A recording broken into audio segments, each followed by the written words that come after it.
había pacientes. Bastante lo que estamos haciendo nos va a servir para el curso, para que no estén igualitos, ¿no? Entonces, en interpreta la contrarrespiración de alguna manera ya hemos estado viendo en el curso de las exposiciones, de las clases que hemos estado llevando.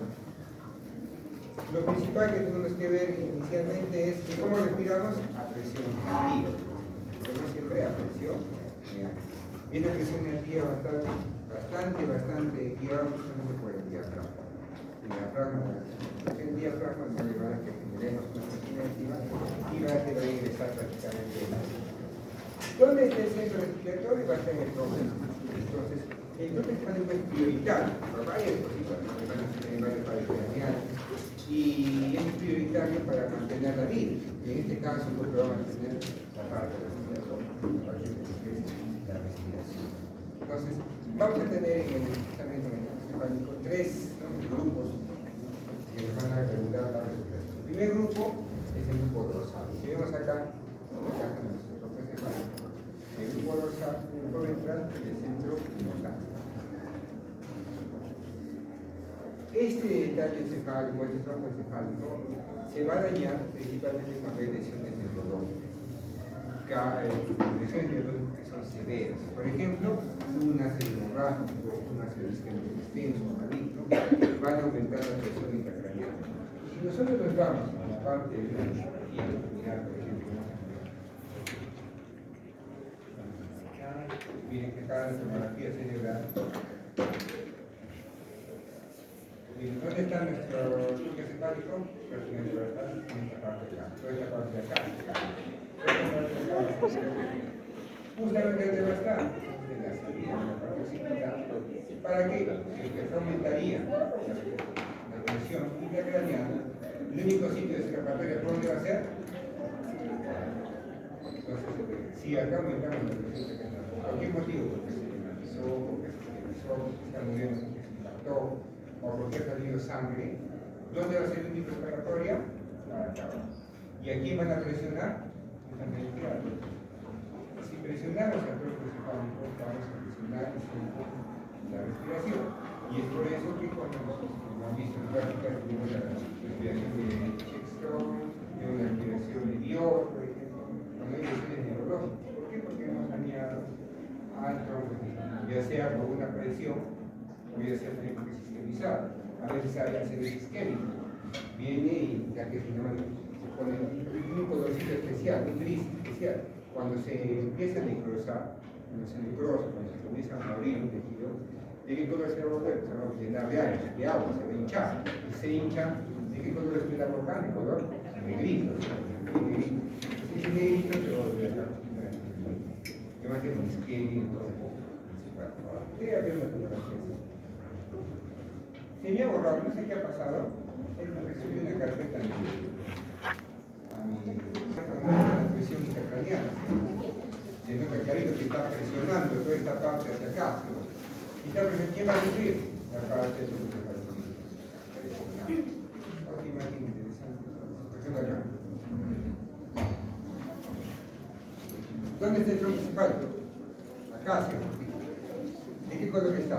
¿Está así bien gris o está más negrito? Cuando está más negrito, quiere decir que está isquémico.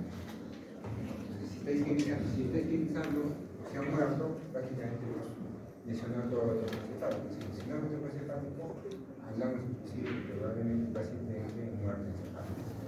La muerte cerebral. Entonces, un paciente con muerte encefálica tendrá un centro respiratorio. ¿Podrá respirar por sí solo? Entonces, un test, por ejemplo, para determinar si el paciente está en muerte encefálica se llama el test de ACMA. ¿Y qué significa el test de ACMA? Ponemos al paciente, digamos, ventilación fetal, estamos sospechando que hay muerte encefálica. Le quitamos todo tipo de sedación, todo tipo de soporte y lo desconectamos del ventilador mecánico. ¿Qué va a pasar si lo desconectamos del ventilador mecánico? Normalmente debería ser que como no respira la persona, va a incrementarse poco a poco el CO2. Y si incrementa el CO2, se va incrementando progresivamente el CO2, ¿qué va a pasar? Como reflejos somos en nosotros, respirar. Si la persona está viva, si el tronco encefálico está vivo, va a dar información justamente de respiración. Pero ¿qué pasa si no hay un tipo de estímulo? ¿Estará vivo el paciente? ¿Estará vivo esa parte del electrocefálico? No. ¿Qué decimos? Ya, es un test de apnea positivo para muerte encefálica. ¿Qué quiere decir? Que no había un tipo de respuesta ante la elevación del CO2. Y si no había un tipo de respuesta ante la elevación del CO2, prácticamente el tronco encefálico está muerto. Llamamos diagnóstico de muerte encefálica. Hay otros criterios más para hacerlo, pero uno de los criterios tendría que ser. Y si ya está muerte encefálica, prácticamente el paciente está clínicamente muerto. Durante la ley ya está muerto. Sigamos ahora. Vamos a ver acá no sé si acá tiene un poquito más de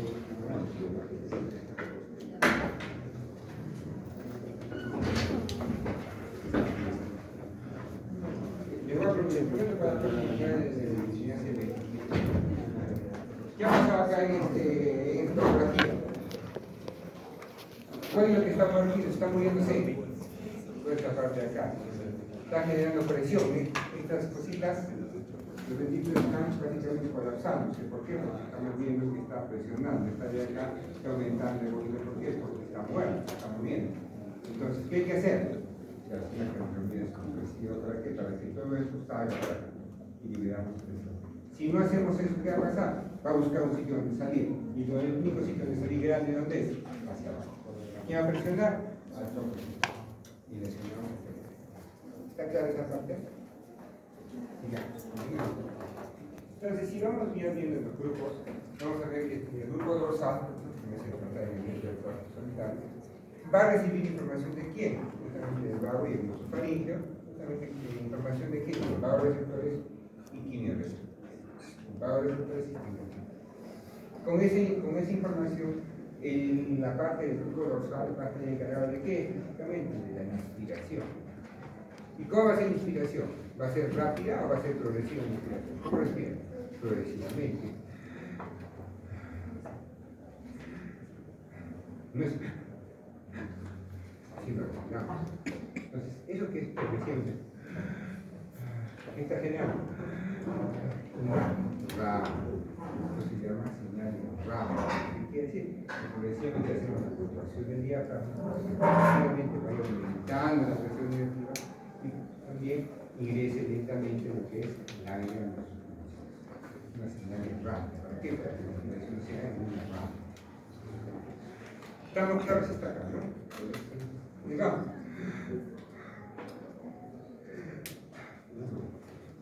Después viene el centro de hemotaxia. Este centro de hemotaxia inhibe a esta señal de ramo. Si yo inhibo, ¿qué quiere decir? Entonces,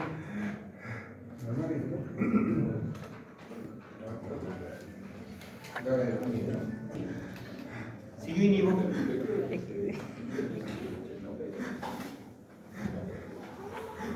así va a estar, porque ya no estoy a la mitad lo corto. Entonces, al cortar esa rampa, ¿qué voy a hacer? Voy a aumentar mi frecuencia respiratoria, ¿cierto? ¿Qué va a hacer?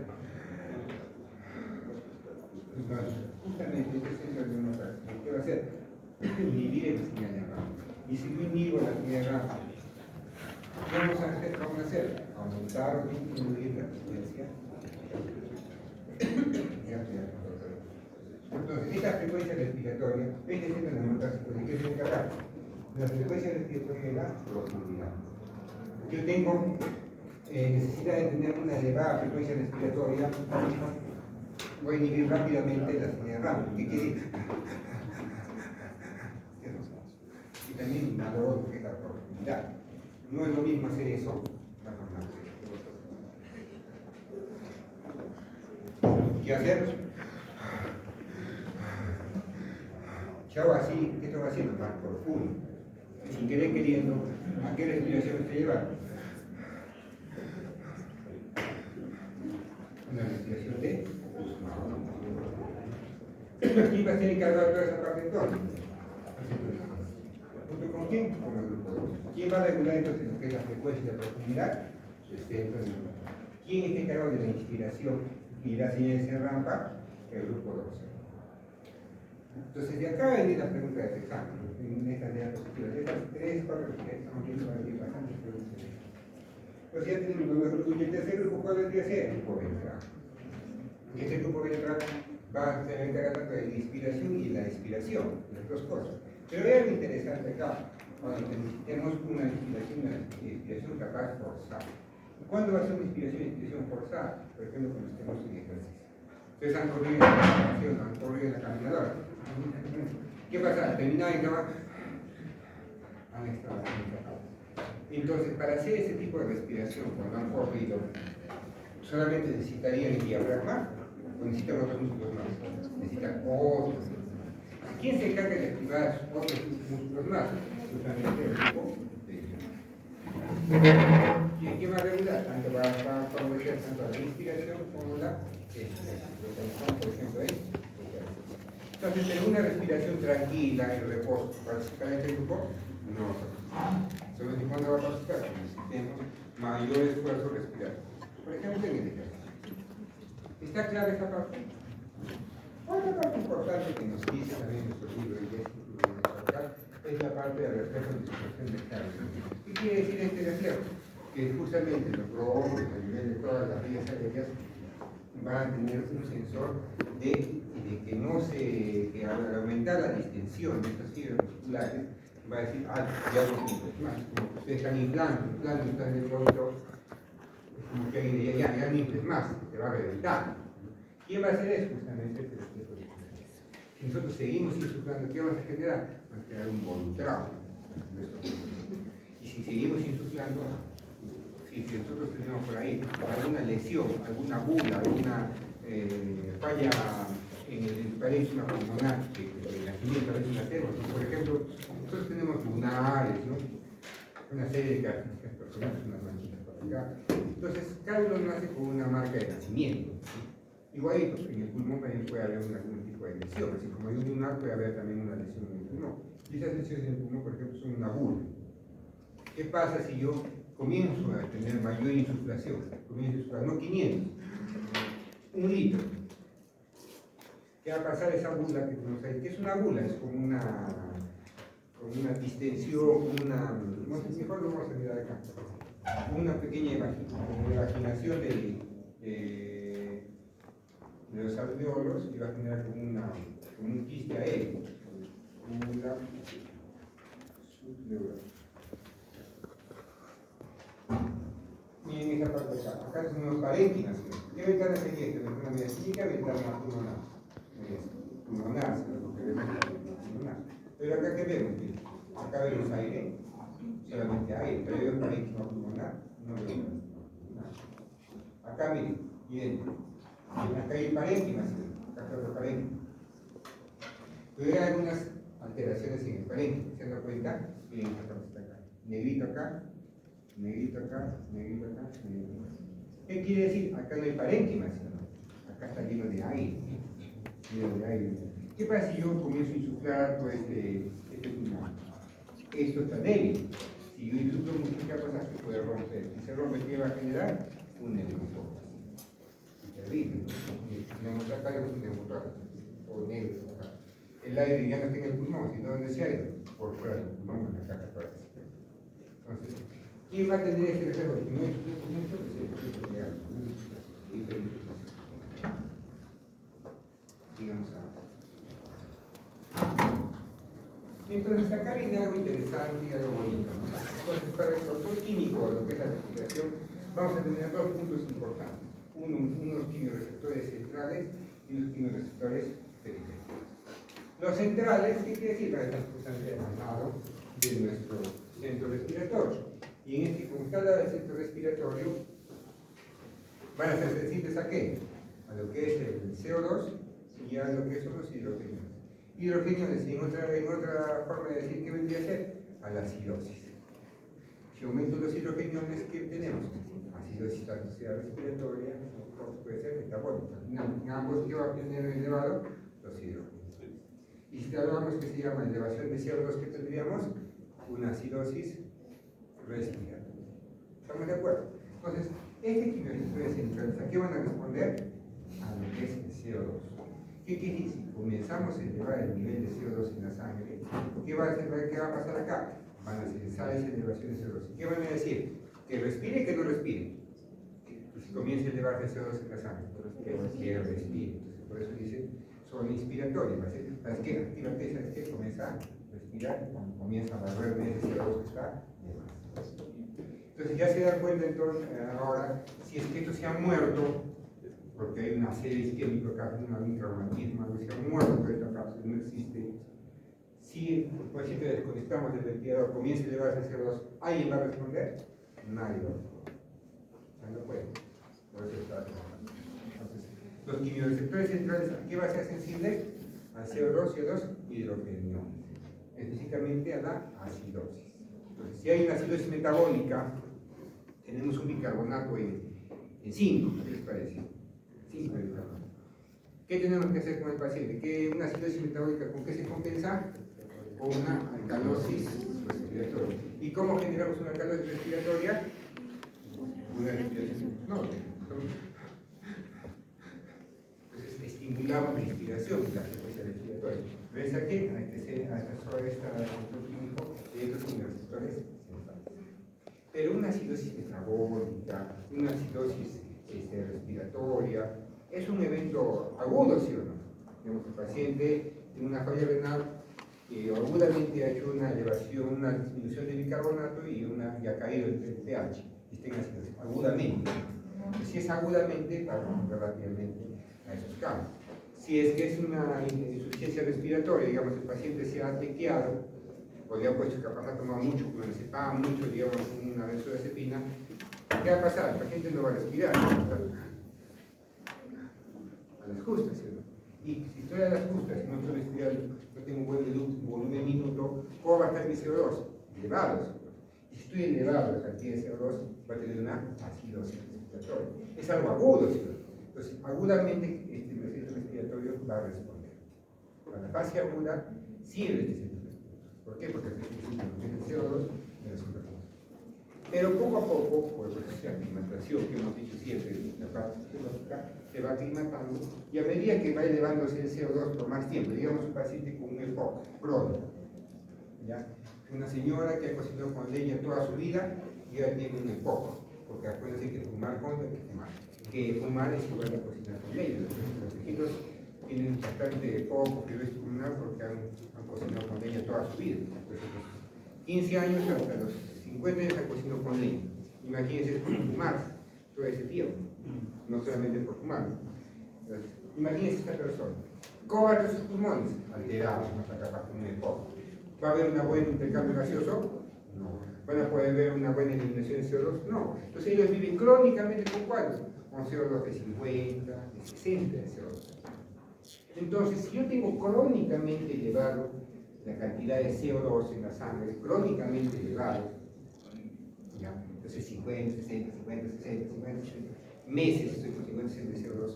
Al inicio me funcionará eso, pero después, ¿qué va a pasar? ¿Quién compensa una acidosis respiratoria? ¿Quién compensa una acidosis respiratoria? Alcalosis metabólica. ¿Y cómo es una alcalosis metabólica? El bicarbonato está alto o está bajo. Está alto. Entonces, esos pacientes que tienen en su AGA, sacan un AGA, van a tener pH 7.4. Bien, estoy feliz. CO2 60. Bicarbonato 34. Está compensado. Comenzamos a compensar. Entonces, si comenzamos a compensar, ¿funcionará este centro? Ya no va a funcionar. Porque aquí respondía a la acidosis, ¿tenga acidosis paciente? No es que tenga acidosis, ya está normal. Entonces, ¿va a funcionar este centro? Ya no va a funcionar. Por más que elevación de CO2 que hagamos, el centro ya está acostumbrado a CO2 elevado. Entonces, ¿quién me marcaba que empecé a respirar? La parte central, ¿cierto? Pero como ya prácticamente este paciente crónicamente está elevado de CO2 y está compensado, ya este centro prácticamente no va a servir.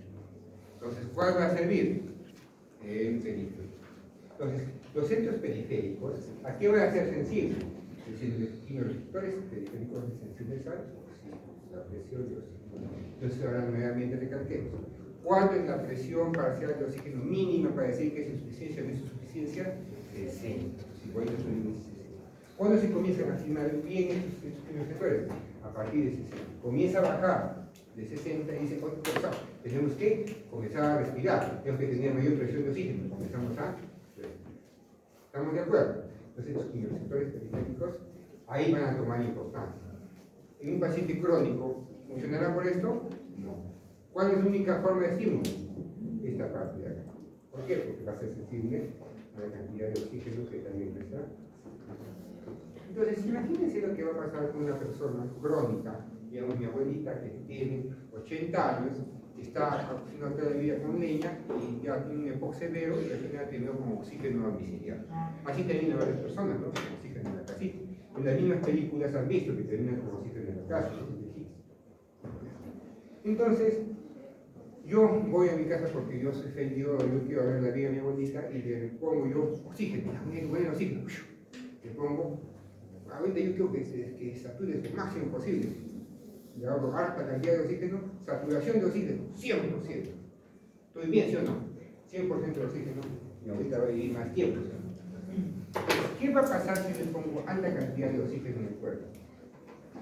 ¿Esa es mi abuelita funciona las receptores centrales? No, que está acostumbrada, CO2 elevado a 6. Y en este lado de acá, ¿le funcionará los receptores periféricos? No, ¿por qué? Porque con 100% de oxígeno, que es saturación, ¿cuánto tendrá el PO2? Tendrá capaz 100, 95, alta, ¿cierto? ¿Responderá a esto? No. ¿Me dará estímulo para respirar? No. Por acá no me da estímulo. Por acá tampoco me da estímulo. ¿Qué va a pasar con el paciente? No va a respirar. Si no va a respirar, ¿qué va a hacer? Si hay apnea, mayor concentración de CO2. Más CO2, mayor acidosis respiratoria, más respiratoria, más CO2 en la sangre que me va a dar, narcosis por CO2. Y narcosis por CO2, les voy a nombrar. Entonces, a estas personas que son crónicas, ¿me conviene tener en buena cantidad de oxígeno, en alta cantidad de oxígeno? No. Me conviene tener en mínima cantidad de oxígeno. ¿Para qué? Para que siempre esté estimulándome esta parte y los receptores periféricos a través de la actividad oxígeno. Porque lo único que va a despertar en ella que respire, ¿qué va a hacer? La cantidad de oxígeno en sangre. Si está alta, ¿para qué respiro? Pues, ¿sí o no? Tengo alta cantidad de oxígeno en sangre, ¿para qué voy a respirar? Y eso me genera más problemas. Muchos pacientes en hospitales exponen eso. Está el oxígeno, está con oxígeno y el paciente está con una hipoxia severo, grave, de bastante tiempo y le ponen gran cantidad de CO2. ¿Qué va a pasar con el paciente? Va a empezar a retener CO2. Le sacan un AGA, CO2, el pH 7.1, CO2 80, PO2 100 alta cantidad. Entonces, ¿por qué? Porque el paciente está teniendo gran cantidad de CO2. ¿Por qué?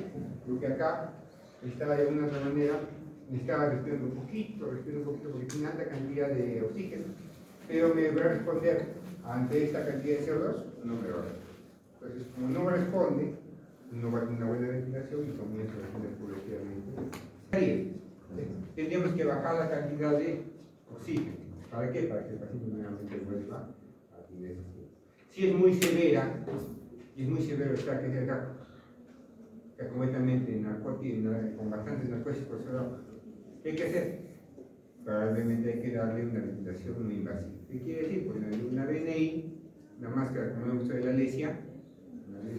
¿Para qué? Para ayudarle de una otra forma, para que pueda aumentar la ventilación que yo programo. ¿Para qué? Para que podamos barrer el CO2. Y si ya no responde, será intubado, pero intubado, un paciente con oxígeno dependiente, saldrá del ventilador mecánico. Si es oxígeno dependiente, pulmón fibrótico, pulmón, un EPOC grave, saldrá del ventilador mecánico. Si pacientes jóvenes con pulmón sano no salen, un paciente con pulmón fibrótico saldrá difícilmente. Lo que nos muestra, ¿no? De acá parte de lo que es la presión de lo que es el CO2 y acá lo que es la ventilación. Normalmente va a ser como uno.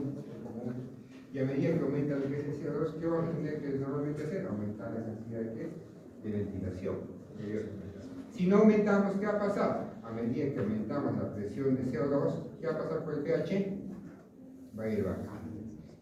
Si yo tengo un paciente que tiene 80 de CO2, lo que hemos estado hablando ahorita, 80 de presión de CO2 en sangre, y tiene 7 de pH, ¿en qué está? ¿En una acidosis de qué tipo? ¿Está con una acidosis de qué tipo? ¿Quién va a compensar eso? El aumento de la ventilación.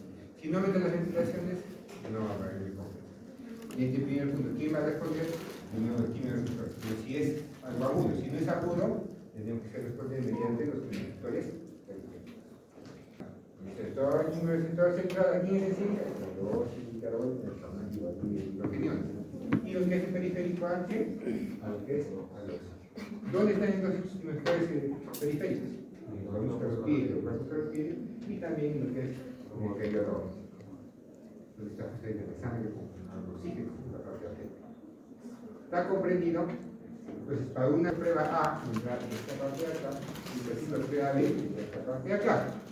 ¿No? Obviamente ya le pongo ahí su sazón, ¿no? Pero cada uno que nos dice que hay menor cantidad de PO2, si hay menor cantidad de PO2, menos allá, menos de 60, estamos en hipóxia. Entonces, ¿eso qué va a generar? Una despolarización de la célula atómica, por ejemplo, el globus carotídeo, y eso va a generar que se libere, porque ese tipo de y va a llevar información a dónde? A la parte central, en el centro respiratorio, ¿para qué? Para que comience a darse mayor ventilación. ¿Estamos de acuerdo? ¿Qué es lo que hemos hablado acá? El efecto de hipóxia para generar ventilación es que puede dar si tenemos de 60 a 80 milímetros de quién? De oxígeno. Y entonces, ¿dónde se comienza a estimular hay un estímulo, por ejemplo, moderado, comenzamos a tener mayor cantidad de ventilación. Si comenzamos en 90, ¿habrá buen estímulo? Ya no habrá. 100, ya no habrá buen estímulo. Entonces, ¿cuál es lo normal de saturación de nosotros? A ver, 97 más o menos de saturación, ¿no? Y ese 97, ¿con cuánto se relaciona el PO2? 95, hemos dicho, ¿no? 95. Entonces, si está acá 95, ¿tendrá buen estímulo? No, es un estímulo bajo. Si es un estímulo bajo, obviamente, pues se va a empezar a... Después, el viejito, no le vamos a hacer saturar lo que nosotros saturamos, ¿no? Está saturando 92%, estás bajo, y no puedes oxígeno. No, él está acostumbrado a esa cantidad de oxígeno. No querramos hacer a un paciente en el viejito que tenga saturación 97, 99, 100%. A nivel del mar, los que van a regular, los que regulan son el PO2 y lo que es el hidrógeno. ¿Qué quiere decir eso? Si yo estoy en el nivel del mar, ¿cómo va a estar mi cantidad de oxígeno en la sangre? Elevada, ¿cierto? Tengo mayor presión de oxígeno, va a estar elevada el oxígeno en el nivel del mar. Entonces, ¿quién va a regular exactamente la respiración ahí? Los niveles de CO2 y lo que es la acidosis, los hidrogenados. En las personas sanas. En las personas crónicas no va a ser así. Eso se llama que en las personas sanas. Pues eso viene básica. Y en los pacientes crónicos, pobre función del CO2 y lo que es los hidrogenados, la acidosis. Al administrar suplemento de oxígeno, no va a haber estímulo, no estimula el efecto de la hipoxia. ¿Qué quiere decir? No va a empezar a generarse ventilaciones por hipoxia. Tanto a nivel central como a nivel periférico no estimula de ventilación. ¿Sí o no? Pues al final, ¿qué nos va a llevar? A la muerte. Pues si ahora hemos recordado que hay algunos tipos de respiraciones interesantes que nosotros conocemos. He visto, por ejemplo, que nos habla de problemas a nivel todo lo que son bióticos, esta respiración, nos habla de problemas a nivel cerebral, problemas, lesiones, muchas veces que son cerebrales. Entonces, ¿qué va a pasar, por ejemplo, en la respiración? ¿Qué nos dice? ¿Cómo se da? Tenemos un periodo de apnea y un aumento y disminución progresiva de la respiración. Si yo estoy en apnea prácticamente, no respiro, ¿cierto? Y si no respiro, ¿qué va a pasar con mi cantidad de CO2? Se va a elevar. Comienza a elevarse, y al comenzar a elevarse, como mi centro está dañado, va a ser sensible, poco sensible si es CO2. Todavía es sensible, pero poco sensible. Si se detecta que está muy elevado, ¿qué atrás? Y comienzo a tener gran cantidad de respiraciones con inyección de quién? Como el CO2 en la sangre está que se ha elevado, poco a poco, con estas respiraciones, voy a bajar la cantidad de quién? De CO2. Pero al aumentar, ¿qué va a pasar? Voy a aumentar también la cantidad también de quién? De oxígeno. Comienzo a aumentar la cantidad de oxígeno. Comienza a comenzar la cantidad de oxígeno en nuestra sangre, ¿qué va a pasar? Comienza a fallar los otros receptores. ¿De dónde? Los periféricos. ¿Qué dicen los periféricos? Es que ya tengo mucho oxígeno, tengo bastante cantidad de oxígeno. Para, no avances. Entonces, como no tengo alta cantidad de oxígeno, no quiero respirar, comenzamos a tener un periodo de agua. Y en ese periodo de agua, ¿qué va a pasar? Vamos a incrementar la cantidad de CO2 y otra vez comienza este ciclo, ¿no? Comenzamos este ciclo. Para tener este tipo de respiración, por ejemplo, su libro nos habla bastante de lo que es insuficiencia cardíaca. La verdad lo describe, pero hay otros libros que dicen que lo describe. Yo nunca he visto insuficiencia cardíaca, es decir, donde sí he visto bastantes en pacientes neurológicos. Todos los pacientes que tienen un ACV, tienen ACV troco, inclusive los pacientes que están en coma, a veces comienzan a tener este tipo de respiraciones, entonces es difícil manejo. Por ejemplo, acá comienza en apnea, ¿no? Comienza en apnea. ¿Y qué ha pasado? Progresivamente el paciente va a empezar a respirar. Comienza a respirar, más fuerte, incrementándose. Y después, ¿qué ha pasado? Va a parar. Comienza a respirar fuerte, se va espaciando progresivamente y va a parar.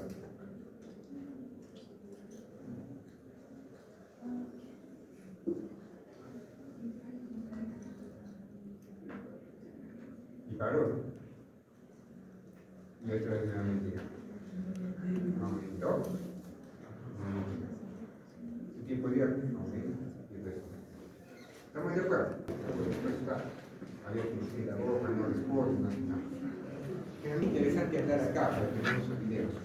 Otras patologías que tenemos la retención de CO2 y que seguramente varios de sus papás tienen, papás, algunos de ustedes también tienen, es el apnea del sueño. Escuchar el apnea del sueño, o lo que se conoce como el SAO, ¿no? Síndrome de apnea del sueño, de apnea del sueño.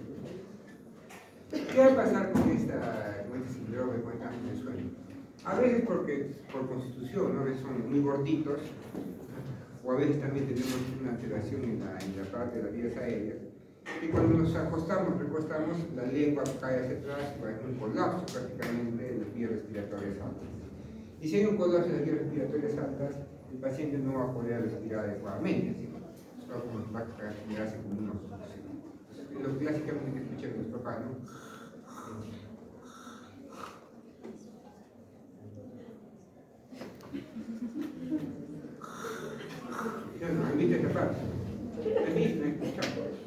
Entonces, ¿qué va a pasar? ¿Se está comportando como esto, sí o no? Igualito. Respiramos, después periodeamos, respiramos. ¿Qué está bien en este punto? Retención de quién? Entonces, si hay una mayor cantidad de CO2, tendrá un buen sueño, ¿no? No va a tener un buen sueño, una buena cantidad de sueño. Al día siguiente, ¿cómo van a estar? Con una retención de CO2, van a estar sonolientes, cansados, tristes. Entonces, dificulta tener una mala calidad de vida. Muchas personas ni siquiera saben qué tienen. Estas personas tienen que ver una persona externa que la pueda mirar y pueda ver. ¿Dónde se hizo también un estudio? Acá hay un estudio en unos pacientes, en varias personas que eran conductores de buses interprovinciales. Los conductores de buses interprovinciales se han dado cuenta, van a mirar, y la mayoría de los que son mayorcitos son gorditos. ¿Y por qué son gorditos? Porque como están sentaditos, no me tienen que manejar, tienen que comerse galleta, gaseosa, ¿no? Porque eso no aguanta en el camino. Entonces, ¿qué hace con los carbohidratos? Y aumentan el peso. Si aumentan el peso, viene mayor cantidad de masa abdominal y eso va a generar una mayor obstrucción. Entonces, ¿qué se vio? Que estas personas tienen gran incidencia de este problema del apnea del sueño. Entonces, si tienen una gran incidencia en estos pacientes, imagínense qué va a pasar cuando despierten, si tienen que dejar, va a estar con somnolencia. Entonces, de alguna manera, se quería reflejar eso con el peligro de que pueda tener un accidente. Porque si están somnolientes, después de tener un largo sueño, he dormido bien, he dormido 4 horas, 5 horas, pero si has dormido, has tenido una mala calidad de sueño, porque tienes inclusive retención de CO2 para estar somnoliente. Vas en la noche, te puedes dormir y puedes causar un accidente. Eso se debe a esto. Tengo una obstrucción al momento de dormir, tengo que ponerle algo para que me pueda ayudar a respirar, ¿no? Entonces, ¿qué le pueden generalmente? Se compra con un ventiladorcito pequeñito, ventilador mecánico pequeñito, sencillo, CPAP. ¿Qué es el CPAP? Una presión continua en vía aérea. Presión positiva continua en vía aérea. En inglés. ¿Qué quiere decir? Le da una presión constante por la nariz. Una presión constante. ¿Para qué? Para que me ayude a respirar. Como tengo una presión constante, apenas respire, me va a ayudar a una buena ventilación y eliminar la cantidad de CO2 que estoy acumulando por este tipo de obstrucción. Otros también tienen una mascarita encima, bueno, así como la lesia idéntica.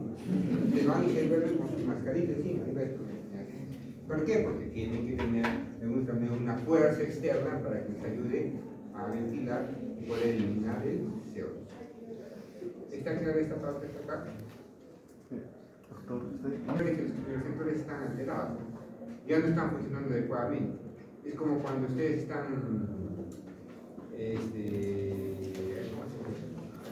ahora inclusive, cuando son nuevos, los adaptadores, los tablets, al toque